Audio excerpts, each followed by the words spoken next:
இந்த நாள் இனிய நாளாய் மலரட்டும். 6/4/2026 ஏப்ரல் மாதத்திலே திங்கட்கிழமை, விஸ்வவாசு வருடத்திலே பங்குனி மாதத்திலே 23ஆம் நாள். இன்றைக்கு சதுர்த்தி மாலை 1:48 வரை, பின்பு பஞ்சமி. இன்னைக்கு நாள் முழுக்க அனுஷம். சக்சஸ்ஃபுல் ஸ்டோரி நிறைய இருக்கக்கூடிய டேல இன்னைக்கு ஒரு நல்ல நாள். இந்த உழவு சம்பந்தப்பட்ட விஷயங்கள் அதெல்லாம் இன்னைக்கு தாராளமா செய்யலாம். ஏன்னா சமநோக்கு நாள். இந்த சாலை போடுறது, ரோடு போடுறது, ரேம்ப் போடுறது, அதெல்லாம் இன்னைக்கு தாராளம் பண்ணுங்க. சுப முகூர்த்தமான நாள். கல்யாண வேலைகளை நீ தாராளமா பண்ணலாம். இன்னைக்கு 6:30 7:30 மணி வரைக்கும் நல்ல நேரம். காலையில சாயங்காலம் வேலை 7:30 8:30 மணி வரைக்கும். 7:30 9 ராகு காலம். யமகண்டம் 10:12. குளிய நேரம் 1:30 கிழக்கு பக்கம் சூலம் தயிர் பரிகாரம். மீன லக்னத்திலே சூரியன் 1 நாழிகை 8 வினாழிகள் இருப்பார். 6:09 சூரியனின் உதய நேரம். இன்னைக்கு அனுஷ நட்சத்திரம் அப்படிங்கிறதுனால சந்திர பகவானுடைய பார்வை, அஷ்டம பார்வையானது பரணி நட்சத்திரக்காரர்களுக்கு இருக்கும். அதனால கொஞ்சம் மேஷராசிக்காரர்களுக்கு இன்னைக்கு சந்திராஷ்டம் எஃபெக்ட் இருக்கும் அப்படின்னு தெரிகிறது. இன்றைய நாளிலே சித்தம் என்கிற யோகமும் பாலவம் என்கிற கரணமும் உண்டு.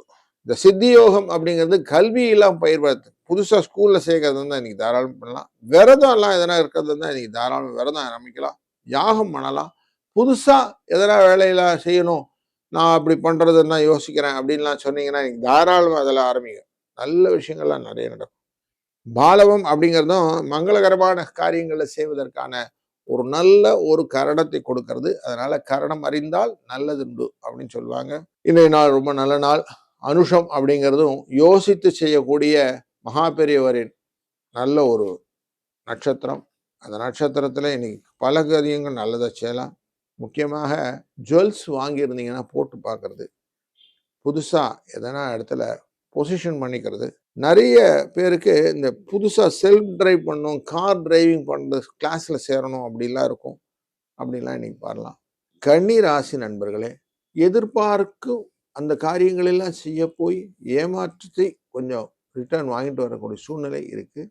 அவசரப்படுவதனாலே காரியங்கள் சிதறிவிடும். அதுவும் முக்கியமா இந்த வில்லங்கங்கள் அப்படின்னு பார்ப்போம். வீடு மனைகள் வாங்கும்போது அதை கொஞ்சம் கரெக்டாக செக் பண்ணிக்கிடுங்க. நிறைய பேருக்கு தேவையில்லாம ஜாமீன் போடுறதெல்லாம் இன்னைக்கு அவாய்ட் பண்ணிங்கன்னா நல்லது. 3 4 என்ற அதிர்ஷ்ட எண்ணை பயன்படுத்திக் கொள்ளுங்கள். வாழ்க வளத்துடன்.